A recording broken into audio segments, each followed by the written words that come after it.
If you're into plants at all, I'm going to give you 5 hobbies that you should also look into. Number 1 would be all of the ariums, A-R-I-U-M-S, which is a Latin word for containers. So we're talking aquarium, paludarium, terrariums, and more.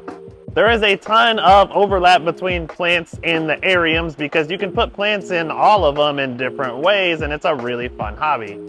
Number 2 would be cooking. If you like to cook, there is absolutely nothing better than going out in your backyard and harvesting fresh ingredients that you grew. Number 3 is painting. Think about all of the awesome works of art throughout history that have to do with flowers or plants. And if you really want a subject that's not gonna get up and walk around and move, painting a plant is a really fun thing to do.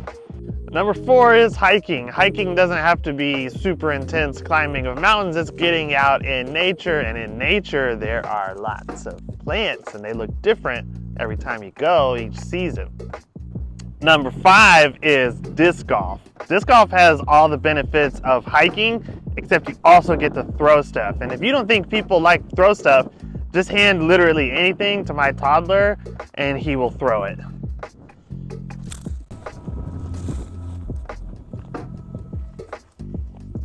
Also, some disc golfers smoke plants if you're into that. So yeah, if you are into plants, give one of these hobbies a try and I think you'll like them.